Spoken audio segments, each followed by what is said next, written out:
नमस्कार विद्यार्थियों, भारतीय संविधान एवं शासन व्यवस्था की कक्षा में आप सभी का पुनः स्वागत है।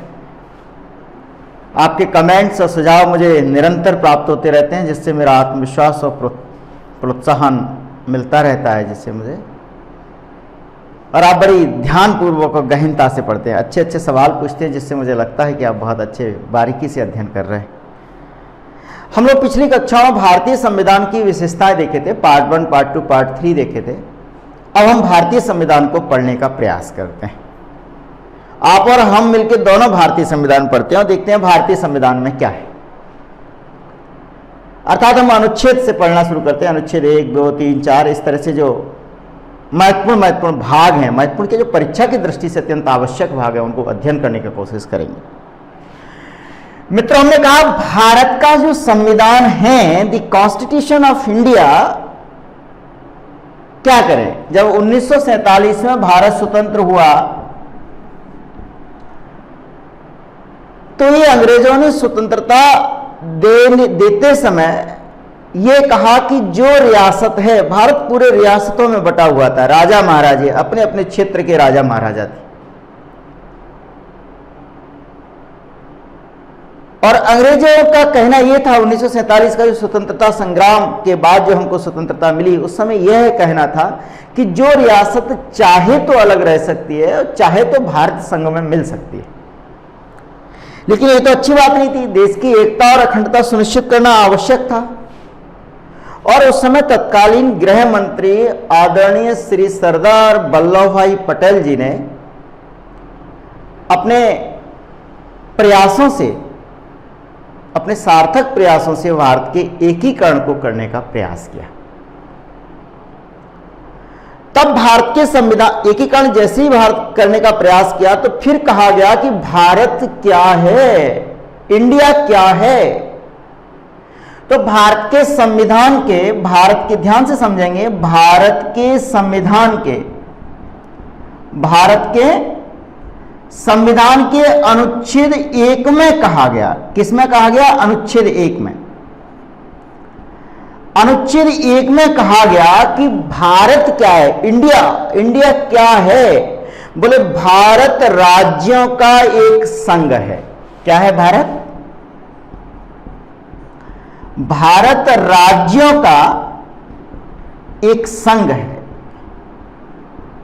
ठीक है, India is A union of states, राज्यों का संघ है। बोले ये इंडिया है और ये राज्य है, ये भारत है। बोले इसमें कौन से राज्य क्षेत्र सम्मिलित होंगे? भारत राज्यों का एक संघ है, जिसमें वह राज्य आएंगे जिनका उल्लेख अनुसूची 1 में है, शेड्यूल 1 में। 12 अनुसूचियां भारतीय संविधान में, शेड्यूल 1 में जो राज्य हैं वो आएंगे जिनका उल्लेख, भारत राज्यों का एक संघ है जिनका उल्लेख, कौन से राज्य आएंगे? जिनका उल्लेख उल्लेख उल्लेख भारत के संविधान के, भारत के संविधान की अनुसूची 1 में है, जिनका उल्लेख भारत की संविधान की अनुसूची 1 में। अनुसूची 1 में कहा गया है कि ये भारत के राज्य हैं और इन राज्यों का संघ है, उसे बोलेंगे अपन भारत। भारत राज्यों का एक संघ है और उन क्षेत्रों को, उन राज्यों को सम्मिलित किया गया है जो अनुसूची 1 में है। वर्तमान में क्या व्यवस्था है अपने पास? बोले भारत में राज्य भी हैं प्लस क्या है, केंद्र शासित प्रदेश भी हैं। अभी हाल ही में देखिए आप, जम्मू कश्मीर के राज्य के दर्जे को हटा के केंद्र शासित प्रदेश कर दिया है। लद्दाख एक नया केंद्र शासित प्रदेश बना। साथ में ही लद्दाख अगर नया केंद्र शासित प्रदेश बना तो दादर, नागर हवेली, दमन दीव को मिलाया। तो भारत में राज्य और केंद्र शासित प्रदेश कौन से होंगे? वो होंगे जो अनुसूची 1 में वर्णित होंगे। भारत राज्यों का संघ है, इसमें कौन कहे जाएंगे, कौन राज्य आएंगे? वह राज्य आएंगे जिनका भारत की संविधान की अनुसूची 1 में उल्लेख होगा। सवाल यह उठता है, क्या ये राज्य यानी भारत यानी केंद्र व राज्यों के मध्य क्या किसी तरह का कोई आपसी समझौता है कि हम आपके साथ तब रहेंगे जब हमें ये मिल जाए? क्या किसी संधि का परिणाम है आपस में रहना? बोले नहीं, किसी भी राज्य की कोई शर्त नहीं है भारत संघ में रहने के लिए। भारत संघ में सभी राज्य ये प्रशासनिक सुविधा की दृष्टि से बनाए गए हैं, ना कि कोई संधि नहीं कि मध्य प्रदेश कहे कि हमारी संधि है, हम भारत से अलग हो जाएंगे और स्वतंत्र देश घोषित कर देंगे ना, या किसी संधि या किसी एग्रीमेंट का परिणाम हो, समझौते का परिणाम हो। जैसे कि अमेरिका में 50 राज्य हैं, तो 50 यूनाइटेड स्टेट्स ऑफ अमेरिका, तो 50 राज्य 50 ही रहेंगे, उनको आप बदल नहीं सकते, ना किसी राज्य का विभाजन कर सकते, ना किसी राज्य को तोड़ के आप 2 राज्य बना सकते। और राज्य और केंद्र के बीच में वहां पे क्या है? संधि है बेटा।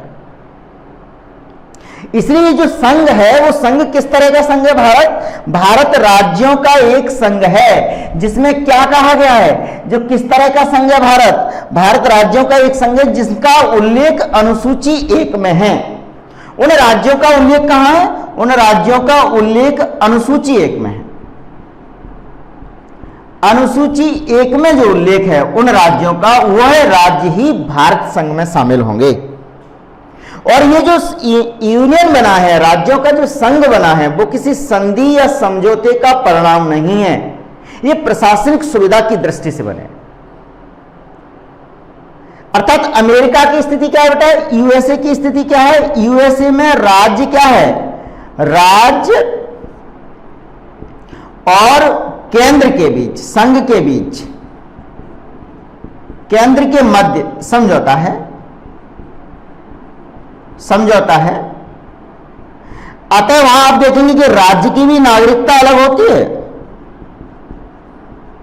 और केंद्र की भी नागरिकता अलग लेनी पड़ती है। अर्थात ये चाहें, अगर यूनाइटेड स्टेट्स ऑफ अमेरिका में चाहें कि राज्य को अलग होना है तो वो अलग हो सकता है, या अगर केंद्र ये चाहे कि एक राज्य के टुकड़े करके हम 2 राज्य बना दें तो केंद्र नहीं कर सकता। 50 राज्य रहेंगे, फिक्स है, 50 स्टेट्स ही रहेंगे। लेकिन भारत के संदर्भ में क्या है? भारत के संदर्भ में यह है, ये अपना इंडिया है, भारत है, ये राज्य है। भारत के संदर्भ में क्या है कि भारत में राज्य व केंद्र के मध्य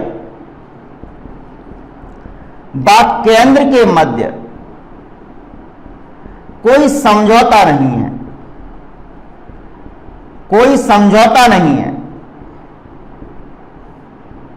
राज्य व केंद्र एकीकरण, एक यूनिट की भांति कार्य करेंगे और राज्यों का जो निर्माण है वो प्रशासनिक सुविधा की दृष्टि से होगा।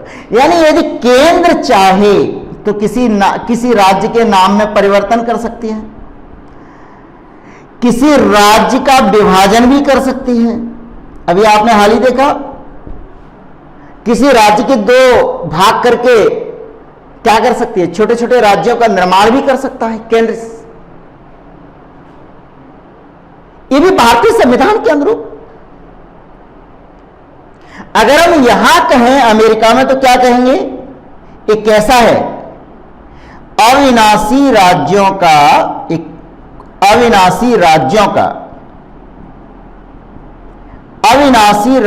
का विनाशी संघ है। कैसा संघ है? अविनाशी राज्यों का विनाशी संघ।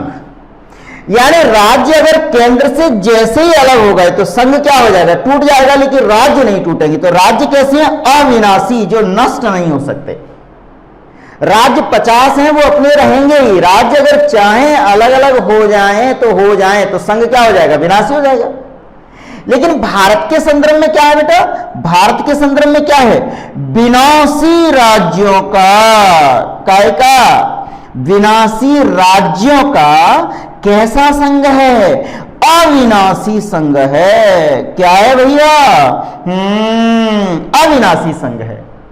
अपने यहां संघ नहीं टूटेगा, इंडिया रहेगा, भारत रहेगा, लेकिन राज्य खत्म हो सकते हैं। मध्य प्रदेश से अलग होकर छत्तीसगढ़ का निर्माण हो सकता है या नहीं? बोलो ना भाई। उत्तर प्रदेश से अलग होकर उत्तराखंड का निर्माण हो सकता है, यानी नए राज्य का निर्माण हो सकता है। और अगर कि राज्य का अगर दर्जा है, जम्मू कश्मीर राज्य का दर्जा है, उसको समाप्त भी किया जा सकता है। आंध्र प्रदेश से अलग करके तेलंगाना का भी निर्माण कर सकते हैं। 2 केंद्र शासित प्रदेशों को अपन जोड़ भी सकते हैं। अर्थात यहां पर राज्य कैसे हैं? विनाशी हैं। राज्य नष्ट हो सकते हैं। मान लीजिए राज्य नष्ट हो गया, इसी में मिल गया, या मान लीजिए बड़ा है तो ये छोटा छोटा राज्य बन गया। लो विनाशी राज्यों का अविनाशी संघ। और ये राज्य और संघ कोई संधि या विलय पत्र का परिणाम नहीं है। ये क्या है? देश की एकता और अखंडता को सुनिश्चित करने के लिए ऐसी व्यवस्था है। ये प्रशासनिक सुविधा की दृष्टि से बनाई गई। बात समझ में आ रही है? अब आप बताइए, मेरा आपसे आग्रह है, मेरा आपसे प्रश्न ये है कि यूएनओ कैसा है? यूनाइटेड नेशंस कैसा है?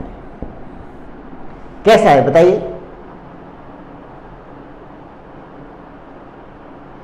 यूनाइटेड नेशंस कैसा है बताइए? यूनाइटेड नेशंस की अवधारणा क्या है? यूनाइटेड नेशंस की संकल्पना क्या है? यूनाइटेड नेशंस की संकल्पना क्या है? बताइए जरा, बताइए। यूनाइटेड नेशंस में देश हैं, भारत है, अमेरिका है, फ्रांस है, रूस है, इटली है। तो कैसा हो गया? अविनाशी राज्यों का। कैसा राज्यों का? अविनाशी राज्यों का। कैसा संघ है? विनाशी संघ है। बोले अगर राज्य चाहे, अगर देश चाहे तो अलग होगा, यूनाइटेड नेशंस में हमको नहीं रहना है। लेकिन भारत तो रहेगा ना, इटली तो रहेगा ना, रूस तो रहेगा ना, अमेरिका तो रहेगा ना। तो राज्य कैसे है? अविनाशी। संघ कैसा है? विनाशी।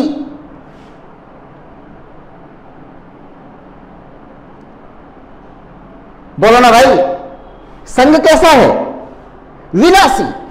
लेकिन आप यहां यूएसए में देखेंगे तो क्या संकल्पना है कि राज्य भी रहेंगे, अविनाशी राज्यों का अविनाशी संघ। अविनाशी संघ यानी वहां इस तरह से संधि है कि राज्य में रहेंगे, यूनाइटेड स्टेट्स ऑफ अमेरिका में रहेंगे, देश रहेगा, लेकिन 50 के 50 राज्य रहेंगे, उनके मध्य एक संधि है, समझौता है, उसके तहत रहेंगे। तो राज्य भी नहीं वहां पे विखंडित हो सकते और संघ भी नहीं टूट सकता। तो समझिए अमेरिका की स्थिति क्या है? अविनाशी राज्यों का अविनाशी संघ। यूनाइटेड नेशंस की विशेषता क्या है? अविनाशी राज्यों का विनाशी संघ। और भारत की विशेषता क्या है बेटा? विनाशी राज्यों का विनाशी संघ। ये भारत के राज्य क्षेत्र में सम्मिलित है और प्रशासनिक सुविधा की दृष्टि से हम समय समय पर नए राज्यों का निर्माण भी कर सकते हैं, केंद्र शासित प्रदेशों का भी निर्माण कर सकते हैं, केंद्र शासित प्रदेश के किसी राज्य को केंद्र शासित प्रदेश का दर्जा भी दे सकते हैं, इत्यादि इत्यादि। ये भारत का अनुच्छेद 1 कहता है। समझने की कोशिश करिए। पहले हम देश रहेगा तब तो हम रहेंगे ना। देश सर्वप्रमुख है, देश की एकता और अखंडता प्राथमिकता होनी चाहिए। तो अनुच्छेद 1 क्या कहता है भैया? भारत राज्यों का एक संघ है और इसमें वह राज्य सम्मिलित होंगे जिनका उल्लेख भारतीय संविधान की अनुसूची 1 में है। बोले क्या हम नए राज्यों को इसमें मिला सकते हैं या नहीं मिला सकते? बोले नए राज्यों को मिला सकते हैं या नहीं मिला सकते? बोले बिल्कुल मिला सकते हैं। आर्टिकल अनुच्छेद 2 कहता है कि नए राज्यों का हम सम्मिलन कर सकते हैं। जैसे कि सिक्किम को पहले हमने संयुक्त राज्य का दर्जा दिया। किसका दर्जा दिया हमने? संयुक्त राज्य का दर्जा दिया। जैसे सिक्किम संयुक्त राज्य का दर्जा दिया। सिक्किम घूमने जाइएगा, लेकिन अभी नहीं, लॉकडाउन में नहीं। सिक्किम को हमने संयुक्त राज्य का दर्जा दिया। अब हमने उसको क्या बना लिया? राज्य बना लिया। तो नए राज्यों को मिला सकते हैं। नए राज्यों को हम क्या कर सकते हैं बेटा? नए राज्यों को हम मिला सकते हैं। नए राज्यों के आर्टिकल 2 कहता है, अनुच्छेद 2 कहता है नए राज्यों की स्थापना। नए राज्यों की स्थापना या उनको सम्मिलित करना, अपने भारत संघ में सम्मिलित करना। और ये कैसे करेंगे? अंतर्राष्ट्रीय विधि के तहत। अंतर्राष्ट्रीय विधि के तहत भारत के राज्य में हम इसे सम्मिलित करेंगे, अंतर्राष्ट्रीय विधि के तहत। कोई भी नया राज्य भारत में सम्मिलित हो सकता है, लेकिन उसका तरीका, लेकिन हम क्या करेंगे? हम तो किसके भगवान बुद्ध के धरती के लोग हैं, भगवान महावीर की धरती के लोग हैं। हमारी अवधारणा वसुधैव कुटुंबकम की है, तो हम किसी पे आक्रमण करके किसी क्षेत्र को अपने क्षेत्र में नहीं मिलाएंगे। नहीं, ये हमारी संस्कृति के, हमारे संविधान के विपरीत है। अयम निजः परो वेति गणना लघु चेतसाम उदार चरिता नाम तो वसुधैव कुटुंबकम। यह मेरा है, ये पराया है, ऐसी गणना तो छोटे लोग करते हैं। हमारे लिए तो वसुधैव कुटुंबकम की अवधारणा को हम साकार करने वाले लोग हैं। तो नए राज्यों की स्थापना कैसे होगी? नए राज्यों की स्थापना बेटा 4 तरीके से होगी।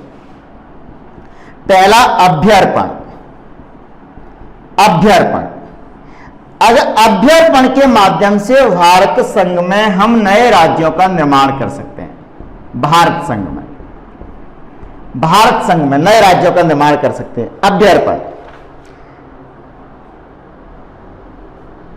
अभ्यर्पण का मतलब क्या होता है? जब कोई राष्ट्र स्वेच्छा से अपनी संप्रभुता दूसरे राष्ट्र को हस्तांतरित कर दे, अर्थात जब कोई राष्ट्र अपनी संप्रभुता, संप्रभुता आप लोग जानते ही हैं, अपनी संप्रभुता स्वेच्छा से, जबरदस्ती नहीं, जोर जबरदस्ती नहीं, दबाव में आके नहीं, आक्रमण करके नहीं, स्वेच्छा से, स्वेच्छा से दूसरे राष्ट्र को हस्तांतरित कर दे, दूसरे राष्ट्र को हस्तांतरित कर दे, हस्तांतरित कर दे। तो इस प्रोसेस को अपन बोलेंगे क्या? अभ्यर्पण। यदि कोई राष्ट्र चाहता है कि हे भारत, हम तो आपके साथ ही रहेंगे, स्वेच्छा से हम आपके साथ रहेंगे, तो हम चाहें तो हम उसको अपना एक नया राज्य बना सकते हैं, अपने संघ में शामिल कर सकते हैं। ये अंतर्राष्ट्रीय विधि के तहत है, अंतर्राष्ट्रीय विधि के अनुरूप है। जब कोई राष्ट्र अपनी संप्रभुता स्वेच्छा से दूसरे राष्ट्र को हस्तांतरित कर दे, जैसे सिक्किम, सिक्किम को हमने सबसे पहले क्या कहा? सिक्किम हमने कहा, सिक्किम को हमने कहा, सिक्किम ने हमसे कहा कि हमको आप पूर्ण राज्य का दर्जा दो। सिक्किम ने कहा हम आपसे मिलना चाहते हैं, हम आपके साथ रहना चाहते हैं, हम भी अपनी राजधानी दिल्ली बनाना चाहते हैं। हमने कहा क्यों भाई? नहीं, हमको अच्छा नहीं लगता आपके बिना। अपनी संप्रभुता स्वेच्छा से हस्तांतरित करना चाहते हैं। तो हमने इसको पहले संयुक्त राज्य का दर्जा दिया। पहले हमने देखा कि तुम हमारे साथ रह भी सकते हो या नहीं रह सकते हो। ऐसा तो नहीं कि हमारे घर में आके फिर उत्पात मचाओगे, ये भी तो है। संयुक्त राज्य का दर्जा दिया, उसके बाद हमने इनको पूर्ण राज्य का दर्जा दे दिया। पूर्ण राज्य का दर्जा दे दिया। तो इसमें हमने किसी भी अंतर्राष्ट्रीय कानून का, अंतर्राष्ट्रीय विधि का उल्लंघन नहीं किया। तो नए राज्यों को अपने क्षेत्र में कैसे मिला सकते हैं विद्यार्थियों? पहला तरीका होता है अभ्यर्पण। अभ्यर्पण का तात्पर्य होता है जब कोई राष्ट्र स्वेच्छा से अपनी संप्रभुता दूसरे राष्ट्र को हस्तांतरित कर दे, तो वो उसे बोलेंगे अभ्यर्पण। अभ्यर्पण से वो भारत संघ में सम्मिलित हो सकता है। दूसरा तरीका क्या है? दूसरा तरीका है मित्रों उपवृद्धि। उपवृद्धि, उपवृद्धि का मतलब क्या होगा? जब प्राकृतिक कारणों से, जब प्राकृतिक कारणों से कोई भूभाग, कोई भूभाग राज्य क्षेत्र में आके मिल जाए, राज्य क्षेत्र में आकर मिल जाए। प्राकृतिक कारण से कोई भूभाग यदि राज्य क्षेत्र में आकर मिल जाता है तो उसे क्या बोलेंगे? उपवृद्धि। जैसे मान लीजिए भारत में मिल जाए, राज्य क्षेत्र में, यानी भारत के अंदर मिल जाए। राज्य क्षेत्र मतलब यहां पर राज्य का मतलब क्या होगा? भारत। यदि कोई भाग है जो प्राकृतिक कारण से, मान लीजिए श्रीलंका खिसकते खिसकते ऐसा हवा चले कि श्रीलंका खिसकते खिसकते भारत में मिल जाए, तो क्या हो गया? भारत का राज्य क्षेत्र हो जाएगा, मिल जाए प्राकृतिक कारण से। या प्राकृतिक कारण से ये मान लीजिए कि समुद्र के अंदर कोई टापू निकल आया जो भारत की 12 नॉटिकल सीमा के अंतर्गत है, या ऐसा तूफान चले, कैसा चले? संभव है कैसा चले कि पाकिस्तान आके सीधा दिल्ली में आ जाए। तो जब प्राकृतिक कारणों से कोई भूभाग स्वतः, कई बार क्या होता है, समुद्र का जल स्तर कम होने से कोई टापू निकल आता है, कोई द्वीप निकल आता है जो भारत के क्षेत्र में आ जाए, 12 नॉटिकल मील के अंदर आ जाए, भारत के राज्य क्षेत्र के अंदर आ जाए, सीमा क्षेत्र के अंदर आ जाए, तो वो किसे क्या बोलेंगे? उपवृद्धि के माध्यम से भी कोई क्षेत्र भारत संघ में क्या हो सकता है विद्यार्थियों? सम्मिलित हो सकता है। तो पहला काम क्या है हमारा? अभ्यर्पण। दूसरा कौन सा तरीका है? उपवृद्धि के माध्यम से। उपवृद्धि के माध्यम से हम किसी भी भूभाग को प्राकृतिक कारण से अपने राज्य क्षेत्र में मिल सकता है। बिल्कुल सही।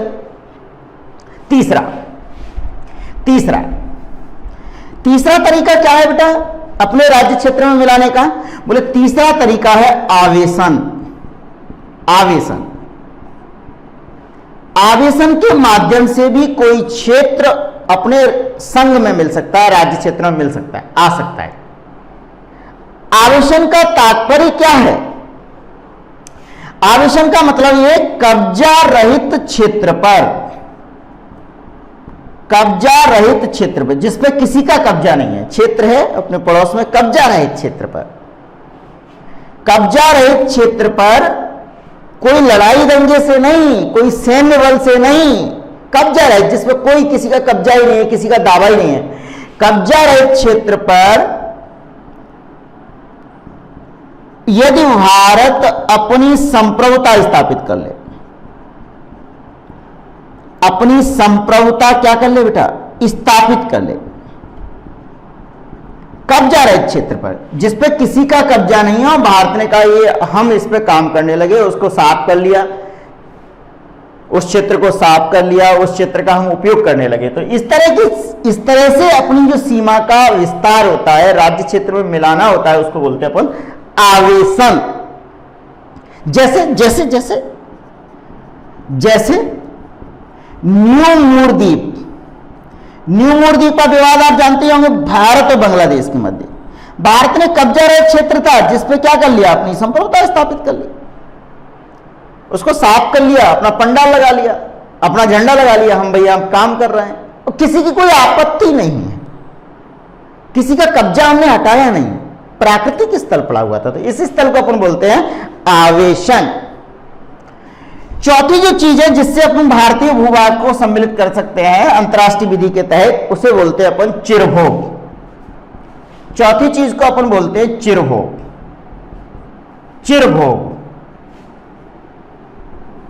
चिरभोग के माध्यम से भी हम भारतीय भूभाग को क्या कर सकते हैं? अपने क्षेत्र में, किसी भारतीय भूभाग में किसी क्षेत्र को सम्मिलित कर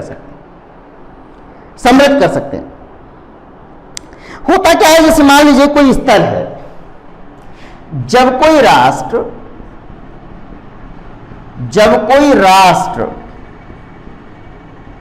अपनी संप्रभुता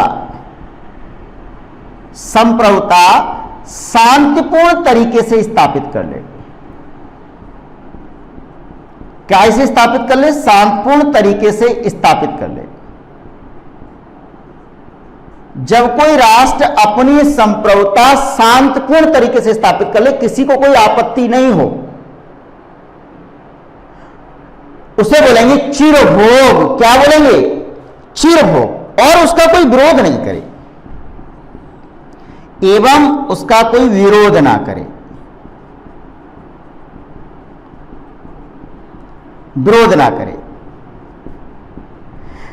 जैसे मान लीजिए, जैसे अपना क्षेत्र कौन सा है? जैसे आर्कटिक क्षेत्र है। आर्कटिक क्षेत्र में अपन ने शोध संस्थान बनाया, रिसर्च स्टेशन बनाया है, अनुसंधान केंद्र बनाया हिमाद्री। तो वहां पे क्या है, अन्य देश भी आर्कटिक क्षेत्र में बर्फ है, अन्य देश भी वहां पे अपने अपने स्पेस, अपने अपने अनुसंधान केंद्र स्थापित कर सकते हैं। तो हमने कहा ठीक है, इधर तुम्हारा है, इधर हमारा है, तुम भी रहो हम भी रहते हैं, जियो और जीने दो। तो हमने वहां पे हिमाद्री जो अंतरिक्ष, हिमाद्री जो शोध केंद्र बनाया, रिसर्च सेंटर बनाया, उसको क्या बोलेंगे, चिरमुख के माध्यम से स्थापित की, वहां पे अपनी संप्रभुता। लेकिन वहां पे हिमाद्री बनाने से विश्व के किसी भी देश को कोई आपत्ति नहीं है, कोई संघर्ष की स्थिति उत्पन्न नहीं हुई। तो कहने का मतलब ये, इन 4 तरीकों से भारतीय राज्य क्षेत्र में अंतर्राष्ट्रीय विधि के तहत कोई क्षेत्र आके मिल सकता है, और यदि कोई क्षेत्र मिलता है शांतपूर्ण, यानी चारों में ही आपने देखा होगा शांतपूर्ण तरीके से, हम किसी पे अनैतिक दबाव नहीं डालेंगे, कहीं संघर्ष की स्थिति उत्पन्न नहीं होगी, कहीं सैन्य बल का प्रयोग नहीं करेंगे, शांतपूर्ण तरीके से यदि कोई अपने क्षेत्र में मिलता है, उपवृद्धि होती है, आवेशन होता है, चिरभोग होता है, अभ्यर्पण होता है, इनके माध्यम से यदि मिलता है तो स्वागत है। तब वसुधैव कुटुंबकम की अवधारणा समझ में आ रहा है ना। ये आर्टिकल 2 कहता है, आर्टिकल 2 कहता है कि भारत के राज्य क्षेत्र को इस तरह से विस्तारित किया जा सकता है बिना सैन्य बल का प्रयोग किए। बोले अब क्या करेंगे हम? बोले हमने जो प्रशासनिक दृष्टि से जो राज्यों का निर्माण किया है, प्रशासनिक दृष्टि से राज्यों का जो निर्माण किया है, उन राज्यों के निर्माण में प्रशासनिक दृष्टि से जो राज्यों का निर्माण किया है, यदि उसकी सीमा में परिवर्तन करना हो, उसके नाम में परिवर्तन करना हो, एक राज्य से दूसरे राज्य को अलग करना हो, एक बड़ा राज्य है उसको प्रशासनिक सुविधा की दृष्टि से 2 छोटे छोटे राज्यों का गठन करना हो, तो इसको कैसे करेंगे? तो अनुच्छेद 3 कहता है, अनुच्छेद 3 भारतीय संविधान का आर्टिकल 3, आर्टिकल 3 यह कहने का प्रयास करता है, क्या प्रयास करता है? बोले संसद, कौन? पार्लियामेंट। संसद का मतलब जैसे ही नाम आएगा वैसे क्या, राज्यसभा प्लस लोकसभा प्लस कौन? आदरणीय महामहिम राष्ट्रपति महोदय। राज्यसभा, लोकसभा और राष्ट्रपति के माध्यम, अर्थात संसद चाहे तो राज्यों के नाम में परिवर्तन, राज्यों के नाम में परिवर्तन कर सकती है, बहुत बढ़िया। राज्यों की सीमा में परिवर्तन कर सकती है, बहुत बढ़िया, सीमा में परिवर्तन। संसद अगर चाहे तो राज्यों के नाम में परिवर्तन कर सकती है बेटा, संसद चाहे तो राज्यों की सीमा में परिवर्तन कर सकती है, राज्यों के क्षेत्र में परिवर्तित कर सकती है। संसद राज्यों के नाम में परिवर्तन, राज्यों की सीमा में परिवर्तन, राज्यों के क्षेत्र में परिवर्तन कर सकती है, पार्लियामेंट चाहे, संसद चाहे, परिवर्तन कर सकती है, बहुत बढ़िया। हमने कहा कर सकती है, उन्होंने कहा हाँ कर सकती है। आर्टिकल 3 कहता है कि संसद राज्यों की सीमा, क्षेत्र, नाम आदि में परिवर्तन कर सकती है। बोले क्या, कैसे परिवर्तन करेगी? क्या इसे संविधान संशोधन माना जाएगा? बोले नहीं, आगे देखते हैं क्या माना जाए, कैसे करेगी। बोले अगर संसद में इस तरह का कोई विधेयक आएगा, जैसे मान लीजिए विधेयक आया, क्या विधेयक आया कि हम मध्य प्रदेश का नाम बदल करके हृदय प्रदेश करते हैं। कौन सा प्रदेश करते हैं? हृदय प्रदेश। या ये कह लीजिए हम दिल प्रदेश करते हैं। दिल अच्छा नाम, कहां रहते हो? बोले दिल, दिल हमारा राज्य है, हृदय प्रदेश करते हैं, नाम में परिवर्तन कर सकते हैं। तो इस तरह का विधेयक संसद में आएगा, लेकिन इस तरह का विधेयक लाने से पहले सावधानी यह रखनी पड़ेगी विद्यार्थियों कि इस तरह का विधेयक राष्ट्रपति की पूर्व अनुमति से आएगा, pre sanction of the president. पहले राष्ट्रपति महोदय को बताएंगे, हे महामहिम, हम इस तरह के विधेयक को संसद में रख रहे हैं, इस पे विचार करेंगे, इस पे परिचर्चा करेंगे, इस पे वाद विवाद करेंगे, फिर इसके नाम में परिवर्तन करेंगे या क्षेत्र में परिवर्तन करेंगे या सीमा में परिवर्तन करेंगे। तो इस तरह का कोई भी विधेयक आएगा, उसकी प्रक्रिया क्या रहेगी, ध्यान से समझिए। इस तरह का विधेयक कोई भी आएगा, पहली बात क्या रहेगी, राष्ट्रपति की पूर्व अनुमति से आएगा, राष्ट्रपति की पूर्व अनुमति से। प्री सैंक्शन ऑफ राष्ट्रपति की पूर्व अनुमति से सदन में प्रस्तुत किया जाएगा। बात समझ पा रहे हैं या नहीं? बोलो ना भैया। राष्ट्रपति की पूर्व अनुमति से सदन में प्रस्तुत किया जाएगा। इस तरह का कोई भी विधेयक आएगा वो राष्ट्रपति की पूर्व अनुमति से सदन में प्रस्तुत किया जाएगा। राष्ट्रपति की पूर्व अनुमति के बाद जैसे ही राष्ट्रपति ने कहा कि ये विधेयक हमने प्रस्तुत कर दिया है, सदन में प्रस्तुत कर दिया है,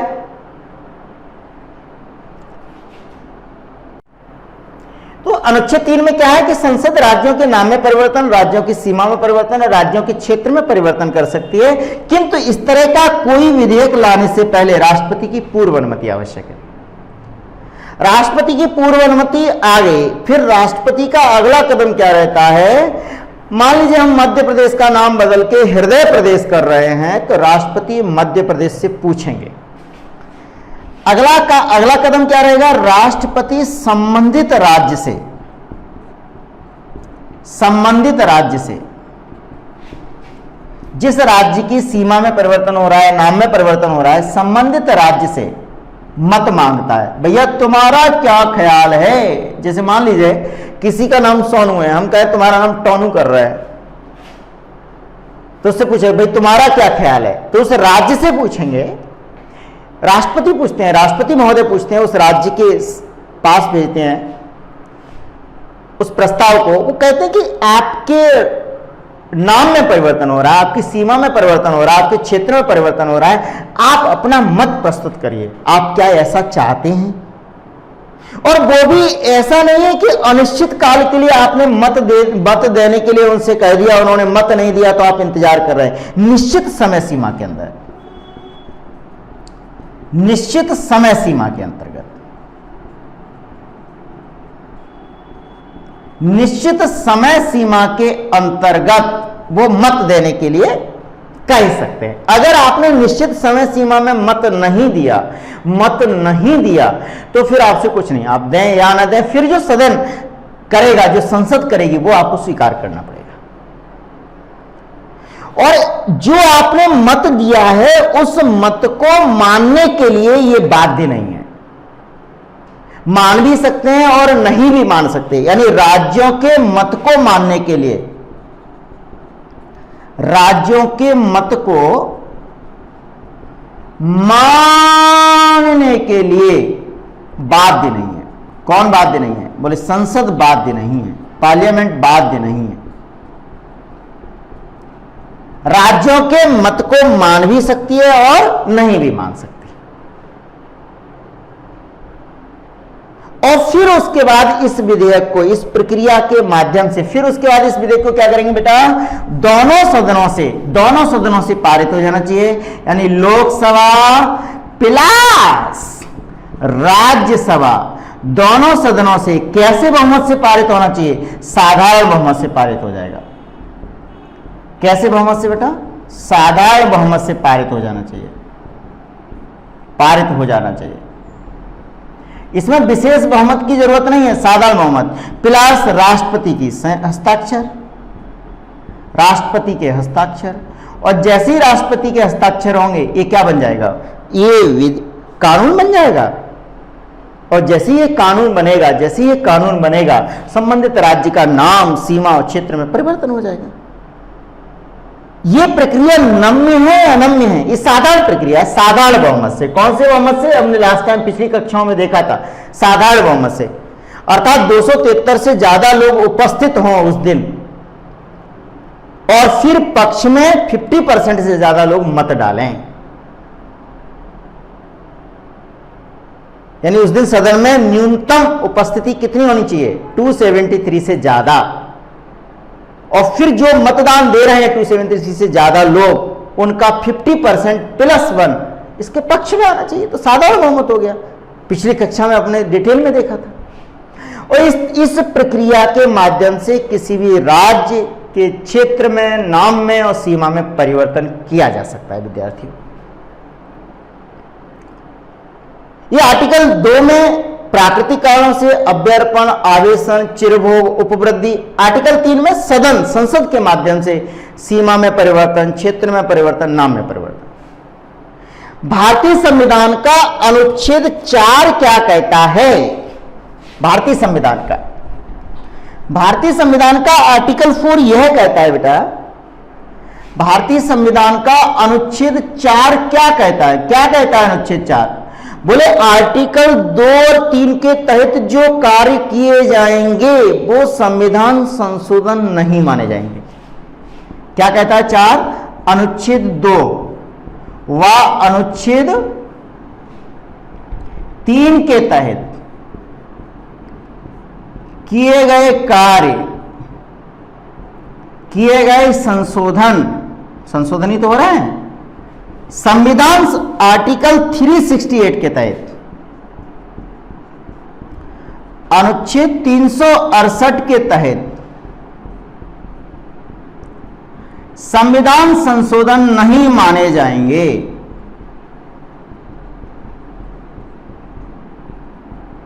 क्या नहीं माने जाएंगे?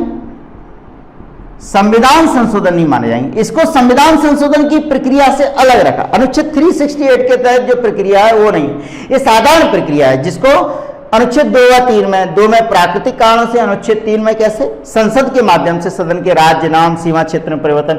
इसको 368 के तहत संविधान संशोधन नहीं माना जाएगा, अर्थात इसे संविधान संशोधन नहीं कहा जाएगा। संसद जब चाहे तब इस तरह का कार्य कर सकती है। और हमने देखा भी था ये प्रक्रिया कैसी है? साधारण बहुमत से प्रक्रिया, साधारण बहुमत से प्रक्रिया। और कई बार क्या होता है कि विभिन्न राज्य, जैसे अभी रिसेंटली अभी हाल ही में तो नहीं, जब प्रधानमंत्री मनमोहन सिंह जी थे, doctor Manmohan Singh, doctor MM Singh जब प्रधानमंत्री थे, मनमोहन सिंह प्राइम मिनिस्टर थे, PM थे, तो भारत और बांग्लादेश के बीच में कुछ सीमा विवाद सुलझाया गया था और उसे संविधान संशोधन नहीं माना गया। जैसे भारत और बांग्लादेश के मध्य कौन सा सीमा विवाद सुलझाया था भैया? आप चाहे तो नोट भी कर सकते हैं। भारत और बांग्लादेश के मध्य, भारत और बांग्लादेश के मध्य 3 बीघा गलियारा,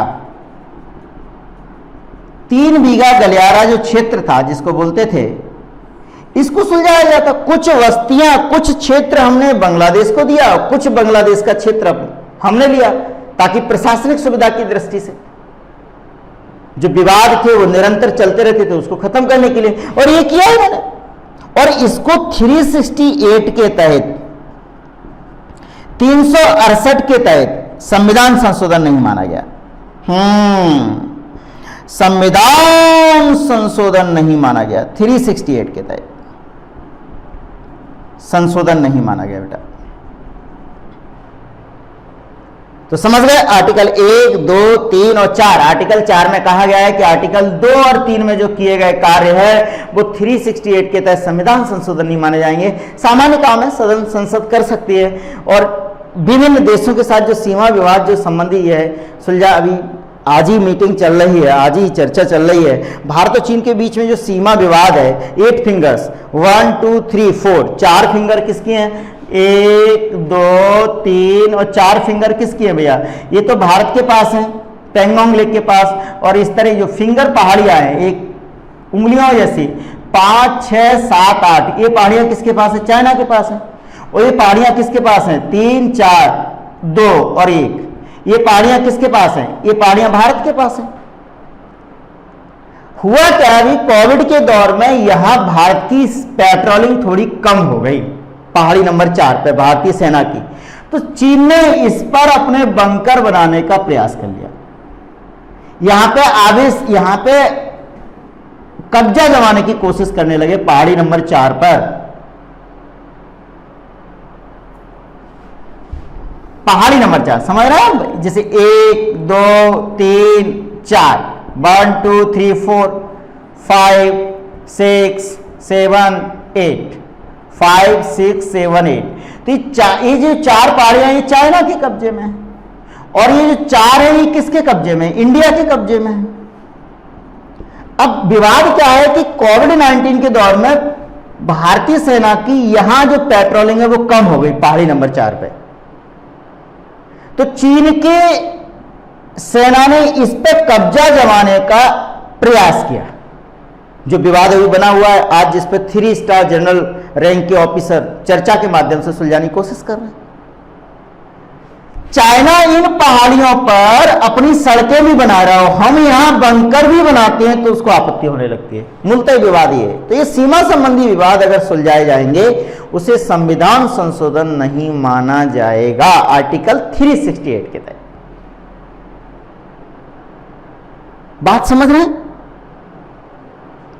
अब समय समय पर यह मांग उठती है कि हमारा राज्य बना दो, बुंदेलखंड अलग राज्य बना दो, पूर्वी उत्तर प्रदेश अलग राज्य बना दो, पश्चिमी उत्तर प्रदेश अलग राज्य बना दो। तो इस तरह के नए नए राज्यों के निर्माण की लगातार मांग उठती रहती है। अब क्या करें? क्या राज्य बना लें? क्या हम 50 राज्य कर लें अपने यहां पे, या 2 राज्यों को मिला के हम क्या कर लें? 2 राज्यों को मिलाने के बाद हम लोग क्या कर लें? हम लोग क्या कर लें? हम लोग क्या कर लें? बड़ा राज्य बना लें। इस तरह के विवाद समय समय पर भारतीय सरकार के समक्ष, भारतीय संसद के समक्ष आते रहते हैं। और ये आज का विषय नहीं है कि 2 राज्यों की सीमा में परिवर्तन, नाम में परिवर्तन, क्षेत्र में परिवर्तन। ये 1947 जब भारत स्वतंत्र हुआ उस समय से समस्या, उस समय भी समस्या थी, और जिसका धीरे धीरे हम लोग निराकरण कर रहे हैं। वो क्रमिक विकास कैसे हुआ निराकरण का, उसको देखने का प्रयास करते हैं, उसको देखने का प्रयास करते हैं। हेडिंग लगा लेंगे राज्यों का पुनर्गठन। क्या लगा लेंगे हम लोग हेडिंग? राज्यों का पुनर्गठन। राज्यों का पुनर्गठन, ये हेडिंग लगा लेंगे, राज्यों का पुनर्गठन।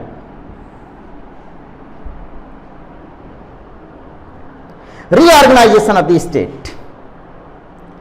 जब 1947 में भारत स्वतंत्र हुआ, हो गया स्वतंत्र। कब हुआ?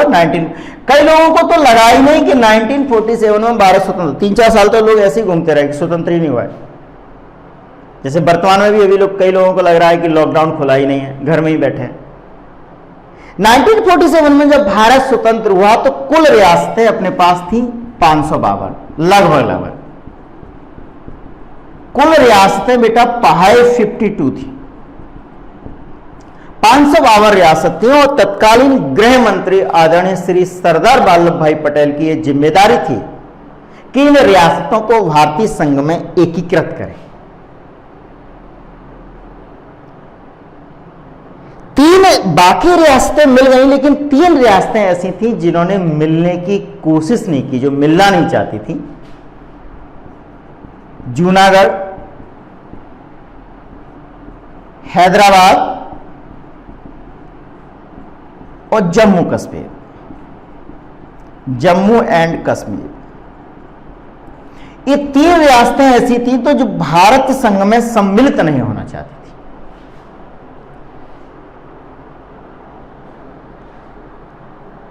हैदराबाद के निजाम पर, जूनागढ़ में हमने क्या किया? जूनागढ़ को हमने जनमत संग्रह के आधार पर मिला लिया,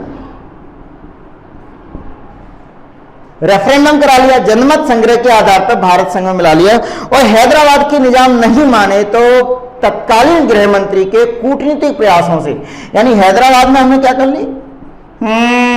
पुलिस कार्रवाई कर दी और निजाम को अपने भारत के राज्य क्षेत्र में मिला लिया हैदराबाद। जम्मू कश्मीर का आप लोग जानते ही हैं, विवाद निरंतर चलता रहा और 370 के तहत इसको एक अलग राज्य का दर्जा भी मिला, अलग क्षेत्र का दर्जा भी मिला। और वर्तमान में जम्मू कश्मीर क्या हो गया? विवाद चला, अनुच्छेद 370 के तहत इसको विशेष दर्जा, और वर्तमान में क्या, ये सब खत्म हो गया। वर्तमान में अभी हाल ही में फिलहाल सरकार ने वर्तमान में इसको क्या कर दिया है? केंद्र शासित प्रदेश घोषित कर दिया। ये विलय की प्रक्रिया अब हो पाई है और 370 को क्या कर दिया है? समाप्त कर दिया। तो मेरी बात समझ रहे हैं कि कुल रियासतें 552 थी, जिनको मिलाने के लिए गृह मंत्री को प्रयास करने पड़े। जूनागढ़ में जनमत संग्रह कराया, हैदराबाद में पुलिस कार्रवाई की गई। जम्मू कश्मीर का मुद्दा विवादित बना रहा, लगातार चलता रहा और अभी फिलहाल ये विवाद समाप्त हो गया और अनुच्छेद 370 को समाप्त करके जम्मू कश्मीर भी एक केंद्र शासित प्रदेश की, सामान्य केंद्र शासित प्रदेश के तहत भारत के राज्य क्षेत्र में सम्मिलित है। लेकिन छोटे छोटे राज्यों की मांग उठती रही। लोग ये कहने लगे कि हमारे राज्य को बनाओ, हमारे राज्य को बनाओ, हमको अलग राज्य का दर्जा दो, अलग राज्य का दर्जा दो। इस तरह की मांग जब उठती रही तो एक प्रशासनिक व्यवस्था क्या होनी चाहिए, नए राज्यों के निर्माण का आधार क्या होना चाहिए, किस आधार पर नए राज्यों का गठन है, पुनर्गठन किया जाना चाहिए, इन पक्षों को हम देखने का प्रयास करते हैं। और ये कहा गया 1947 में कि जो ये एकीकरण आप कर रहे हैं, जो आपने भारत को एकीकृत किया है, ये एकीकरण की व्यवस्था अस्थायी है। कैसी है? टेम्परेरी है। अब इसमें और सुधार करेंगे।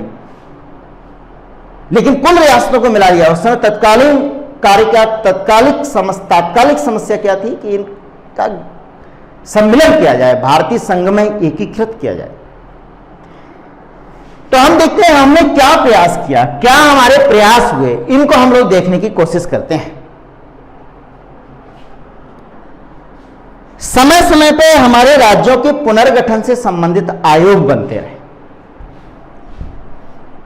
तो यहां हम लोग इस तरह से बनाने की कोशिश करेंगे। एक आयोग बनाएंगे, आयोग बनाने का कारण लिखेंगे और जो आयोग की जो अनुशंसाएं हैं, सिफारिशें हैं, वो लिखेंगे। आयोग ने क्या सिफारिश की? पहला आयोग बना एसके दर आयोग। कौन सा आयोग? एसके दर आयोग।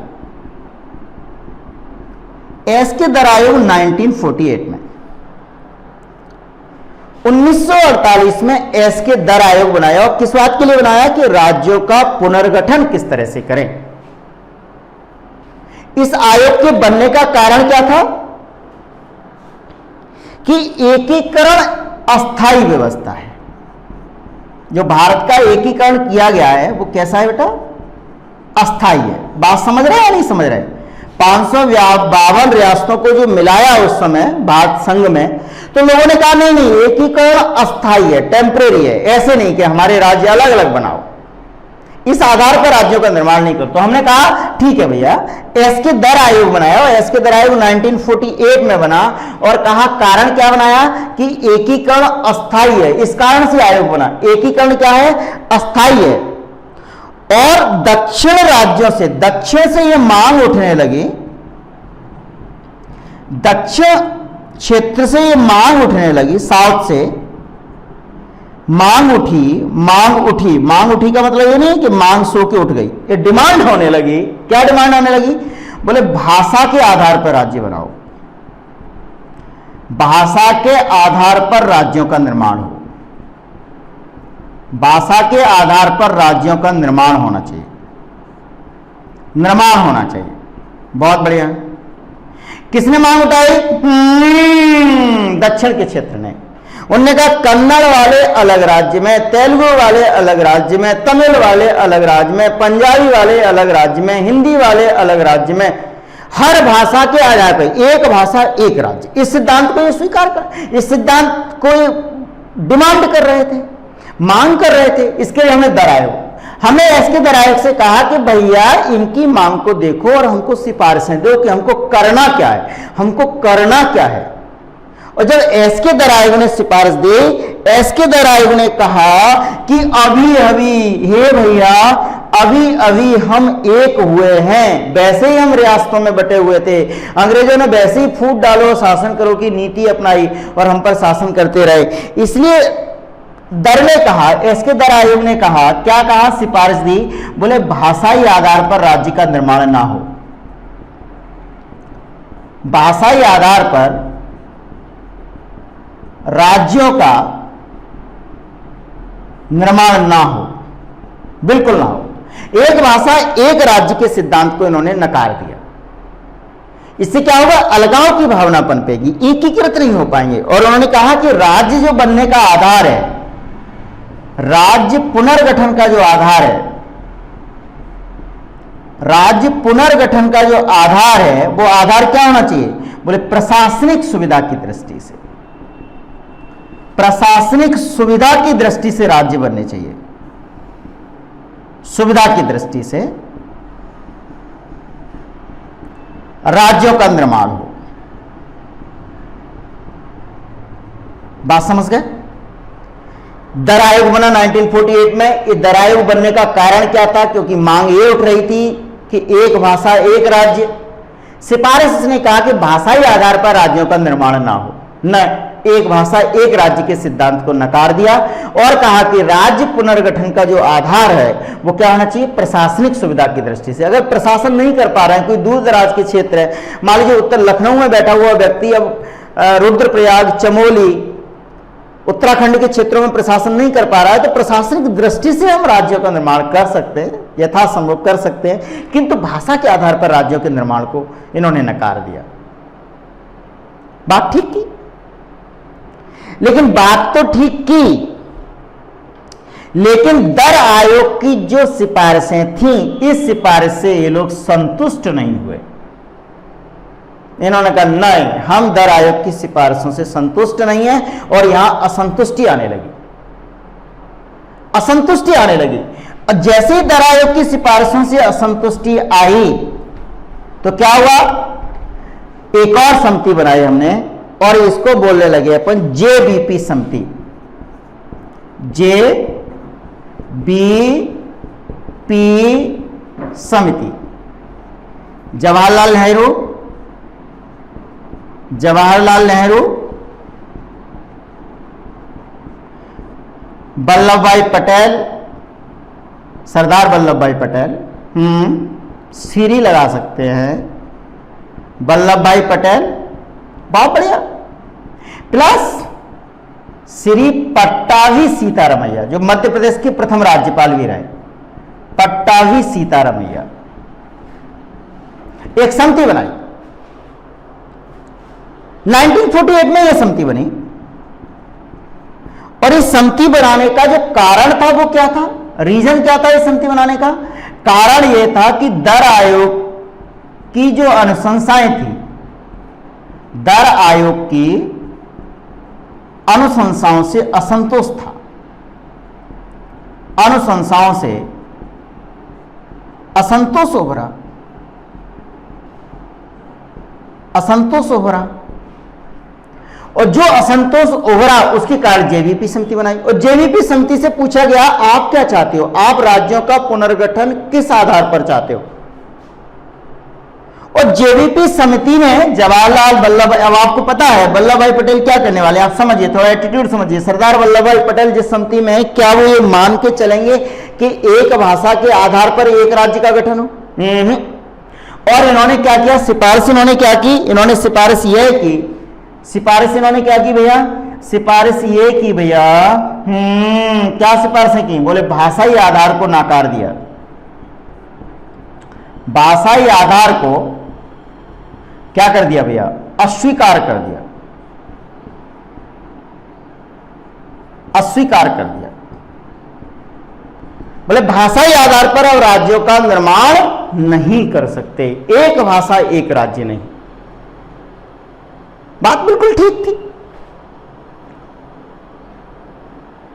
यानी उस समय हम क्या चाहते थे, हम ये चाहते थे अखंडता के साथ साथ मनोवैज्ञानिक एकता भी समाज में बनी रहे, अनेकता में एकता के सिद्धांत को हम मूर्त रूप देना चाहते थे।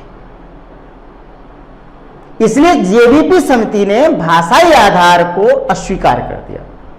अब बताइए, असंतोष उभरेगा या शांत हो जाएगा? असंतोष और उभर गया, और उभर गया, और दक्षिण में पोटलू रामलू की मृत्यु हो गई आमरण अनशन के द्वारा, और वो अनशन पे बैठ गए। उन्होंने कहा एक भाषा एक राज्य, एक भाषा एक राज्य, एक भाषा एक राज्य। और इस सिद्धांत को जैसे ही उन्होंने स्वीकार कहा और वे आमरण अनशन पे बैठ गए, और आमरण अनशन के दौरान उनकी मृत्यु हो गई। मृत्यु हो गई तब तो बहुत ज्यादा असंतोष उभर आया। फिर हमने क्या बनाया, जेवीपी समिति की सिफारिश। जेवीपी समिति के बाद हमने एक आयोग और बनाया जिसका नाम था फजल अली आयोग। फजल अली आयोग। तीसरे फजल अली आयोग, राज्यों के पुनर्गठन से संबंधित बेटा, ये विकास क्रम है। फजल अली आयोग, फजल अली आयोग। और फजल अली आयोग में क्या था, 1953 में ये बना और 1956 में इसने सिफारिश दे दी, 56 में सिफारिश दे दी, 1956 में सिफारिश दे दी, सिफारिशें कर दी इसने।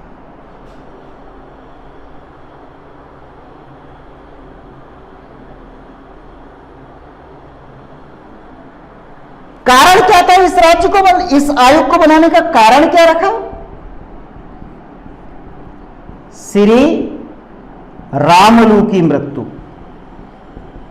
रामलू की मृत्यु हो गई, आमरण अनशन। अब बताइए, कोई आदमी मर जाए,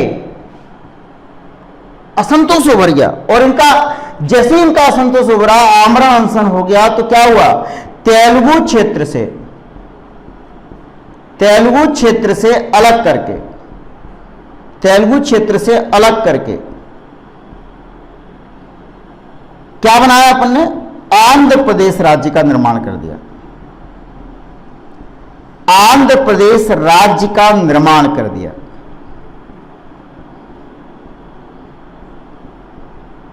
आंध्र प्रदेश राज्य का निर्माण कर दिया। तेलुगु क्षेत्रों को क्या किया, अलग करके और इनका एक एकत्रित करके हमने क्या बना, आंध्र प्रदेश राज्य का निर्माण कर दिया 1956। और ये भाषा के आधार पर बनने वाला पहला राज्य था।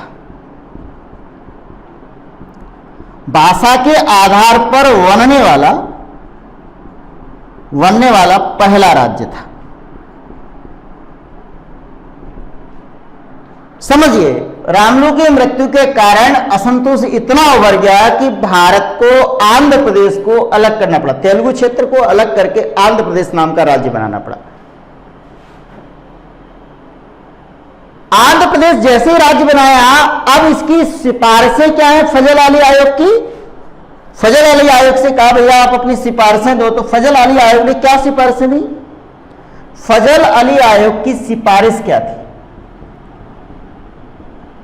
एक भाषा एक राज्य के सिद्धांत को तो इनने भी नकार दिया। बोले एक भाषा एक राज्य नहीं, बोले भाषा प्रमुख तत्व है। भाषाई आधार प्रमुख तत्व हो सकता है,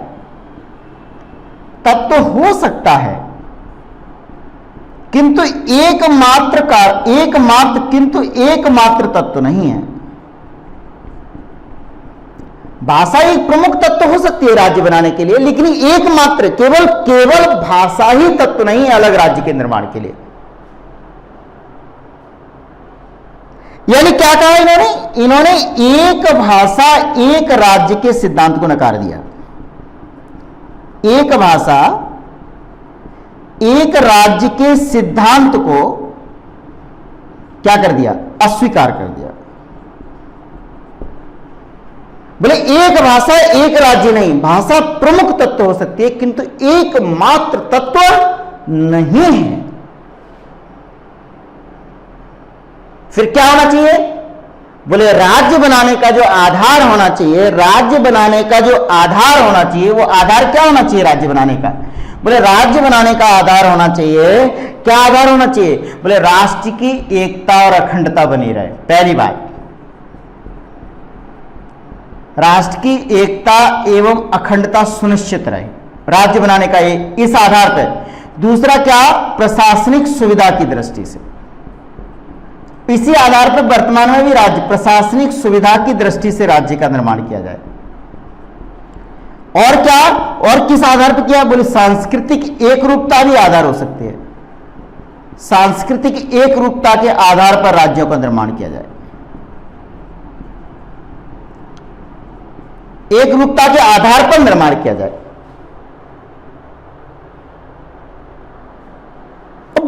सबसे महत्वपूर्ण बात क्या है कि प्रशासनिक सुविधा। अंतिम उद्देश्य क्या है? बोले विकास प्रमुख उद्देश्य है। विकास को लक्ष्य रखते हुए, विकास को लक्ष्य रखते हुए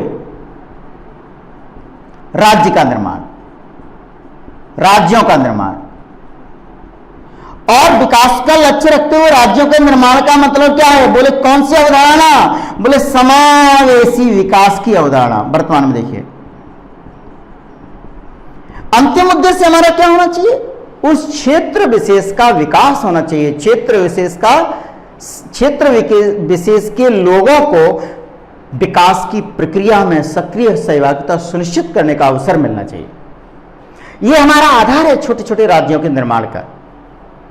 तो विद्यार्थी समझ गए, एसके दर आयोग, जेबीपी समिति, फजल अली आयोग की अनुशंसा को ही आज जब हम संसद में, चाहे वो आंध्र प्रदेश से तेलंगाना को अलग करें, छत्तीसगढ़, मध्य प्रदेश से छत्तीसगढ़ को अलग करें, उत्तर प्रदेश से उत्तराखंड को अलग करें, इस तरह की चीजों को हम लोग ध्यान में रखते हैं। और ये ध्यान में रखते हैं, मूल बात क्या है? सांस्कृतिक एकरूपता, एकता और अखंडता, प्रशासनिक सुविधा और समावेशी विकास लक्ष्य होना चाहिए।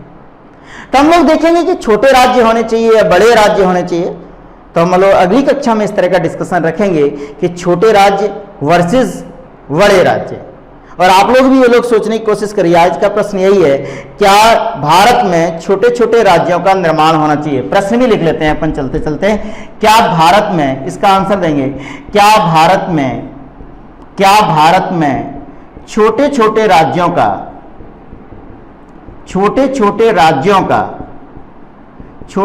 राज्यों का निर्माण होना चाहिए? व्याख्या करें। क्या करें? व्याख्या करें। और हम लोग देखेंगे अगली कक्षा, आप लोग चिंतन करिए, समझने की कोशिश करिए, और अगली कक्षा में हम इस प्रश्न का भी उत्तर देखेंगे और डिस्कशन लेंगे कि छोटे राज्य वर्सेस बड़े राज्य, विकास कहाँ अच्छे तरह से हो सकता है, क्या इसके लाभ हैं, क्या इसके हानियां हैं, और फिर हमारा उद्देश्य क्या होना चाहिए। इसी तारतम्यता को अपन अगली कक्षा में आगे बढ़ाएंगे। धन्यवाद।